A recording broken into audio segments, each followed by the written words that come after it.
Welcome to part 2 of the Civil War, America in Conflict. Last time we talked about how the different cultures of the North and South divided the country and eventually would help lead to war. This time we're going to talk about bleeding Kansas and how the dispute there also helped lead to the Civil War. So, grab your laptop, put in that username and password. We're going to program a whole new application to learn it.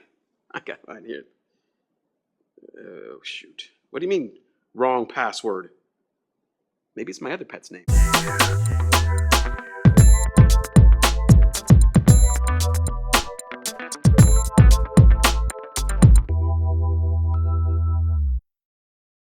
We left off talking about states' rights and how the South feared the North using political power to take away slavery, and therefore ruining their economy and way of life. We're going to start today's lesson by looking at the life of slaves to see what the South is trying so hard to protect. We will also look at how the workers of the North were treated as people left their farms and headed to the factories. So let's take a look at both of these groups with our feature, A Day in the Life.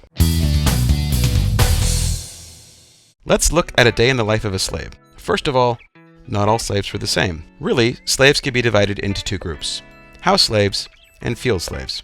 Okay, there's the alarm. It's not quite light outside when a house slave would get out of bed. Being a house slave, they would spend most of their day in the master's house. After getting up, it would be time to start the fire for cooking the day's food.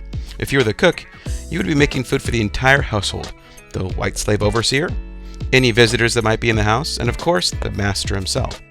House slaves would also do the chores of cleaning for the household. This included laundry, ironing, preserving fresh foods, dusting, scrubbing floors, cleaning carpets, and anything else the master wanted done. The clothes you put on in the morning would be old clothes from the master's family handed down to you. You might also find yourself tending the house garden. You didn't have a day off, as on Sunday you would be required to go with the master to church and tend to the children and other chores.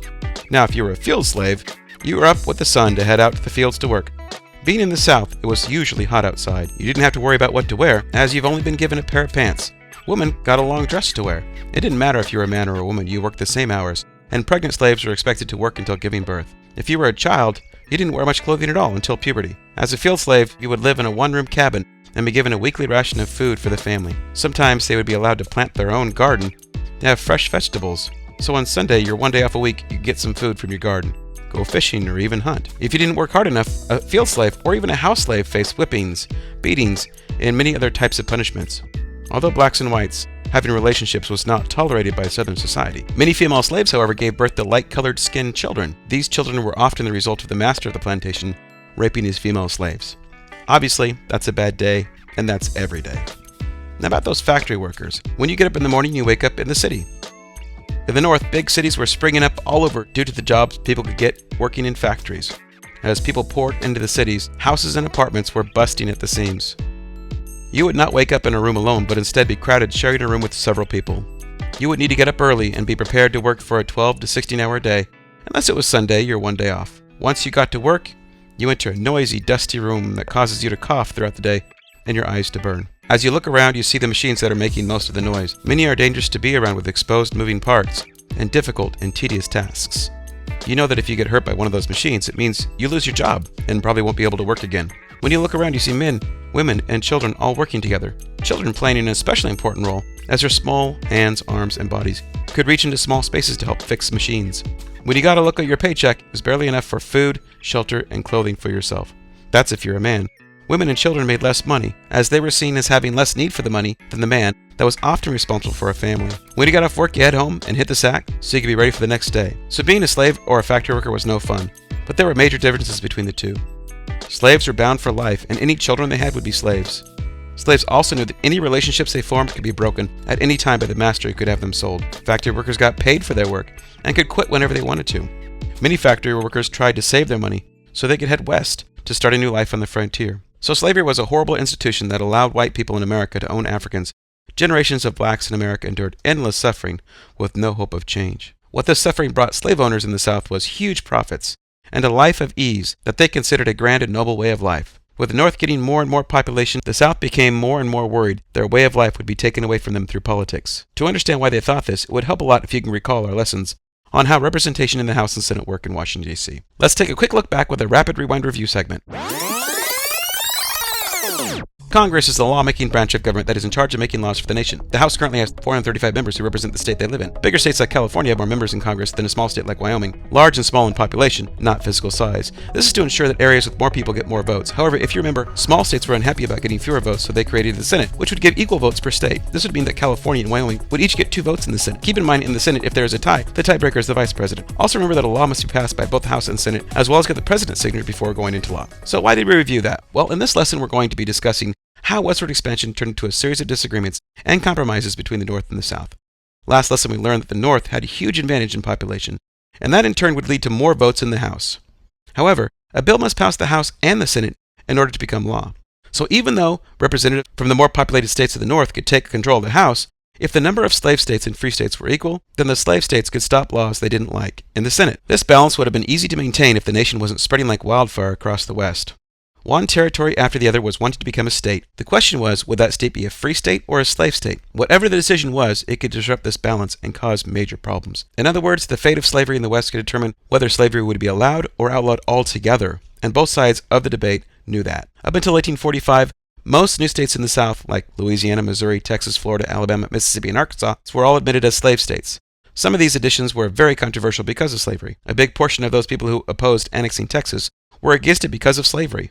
When Missouri was added, a compromise had to be reached called the Missouri Compromise. This compromise created a line at the 36th degree and 32nd north line of latitude and stated that all future states created south of that line, except Missouri, would be slave states, and all future states created above the line would be free states.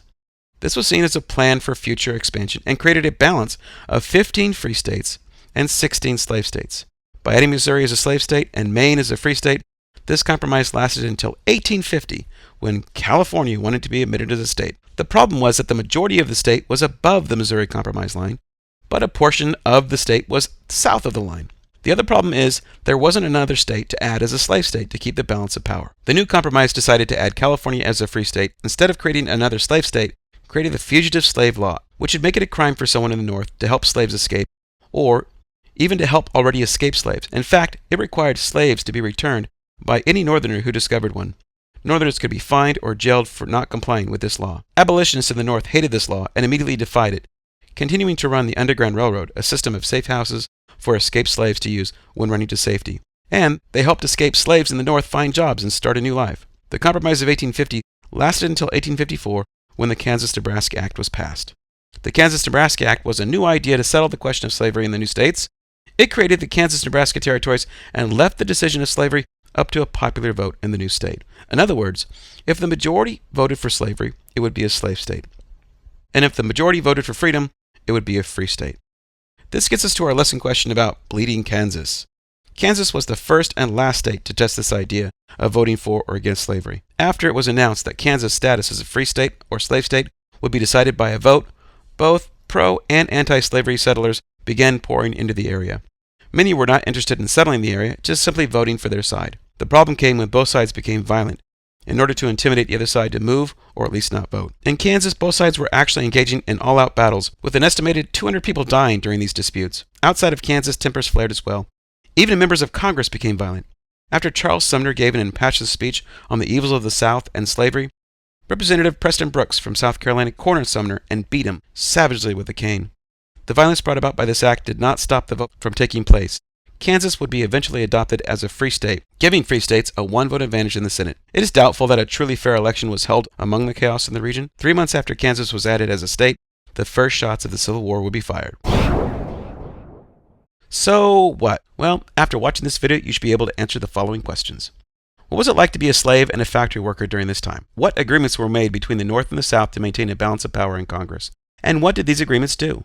And finally, what was the Kansas-Nebraska Act and what were its effects? Tune in next time when we find out how the election of Abraham Lincoln enraged the South.